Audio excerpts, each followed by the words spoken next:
Hello les loups, c'est Max Coach Minceur. Aujourd'hui on se retrouve pour une nouvelle vidéo pour voir si le jeûne intermittent est efficace. Le jeûne intermittent, est-ce bon ou pas pour mincir? Donc ce régime est une alternance en fait de périodes de jeûne et d'alimentation normale au sein d'une même journée ou de la semaine. On lui attribue des bienfaits en termes d'espérance de vie, de prévention de maladies dites chroniques, et il aurait des bienfaits en termes de performance, notamment cognitive. À savoir que la digestion demande beaucoup d'énergie au corps, et quand on passe son temps à grignoter toute la journée, la digestion se fait alors en continu, ce qui fatigue le corps. Le fait de laisser une plus grande fenêtre de repos au système digestif permet au corps non seulement d'économiser de l'énergie, mais également de consacrer cette énergie à d'autres choses qu'à digérer, comme par exemple à réparer des tissus ou des cellules malades. Il y a plusieurs formes de jeûne intermittent, mais la forme la plus pratiquée est de jeûner pendant 16 heures et de manger normalement pendant 8 heures. Maintenant, nous allons voir les effets indésirables du jeûne intermittent.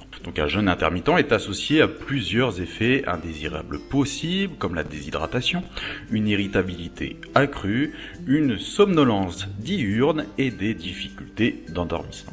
Un autre effet secondaire suspecté est l'accentuation du mécanisme physiologique de stockage des graisses par le corps. Il serait lié à l'alternance entre privation prolongée de nourriture et période d'alimentation normale. Cet effet est contraire à celui recherché sur le long terme. Le jeûne intermittent est également un facteur de risque de mauvaise haleine. Certains jours, vous aurez beaucoup d'énergie due à l'économie de la digestion et d'autres jours, vous serez raplapla dû au manque de glucides. C'est donc un régime un peu frustrant. Malheureusement, il y a aussi des risques pour la santé.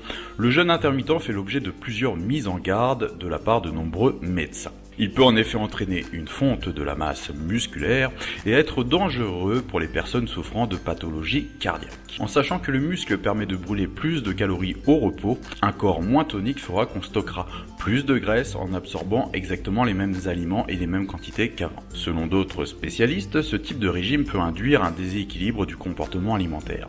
Les personnes qui suivent de tels régimes se reportent sur des aliments peu équilibrés dus au sentiment frustrant de privation. Même s'il peut être bénéfique en termes d'énergie pour certaines personnes, je ne conseille pas ce type de régime car il va à l'encontre du but recherché. L'effet yo-yo est bien souvent constaté, perte de poids au début, puis stockage des graisses et déséquilibre alimentaire. Je pense néanmoins qu'un jeûne intermittent peut être bénéfique s'il est suivi médicalement, mais en aucun cas à tenter soi-même au vu des risques et des fortes chances d'aggraver votre prise de poids. Pour perdre de la graisse, il faut consommer moins de calories que l'on en dépense. Peu importe si ces calories sont consommées sur une fenêtre d'alimentation de 4 heures ou de 8 heures ou sur toute la journée. Cependant, tout le monde n'arrive pas à s'autoréguler au niveau de l'appétit.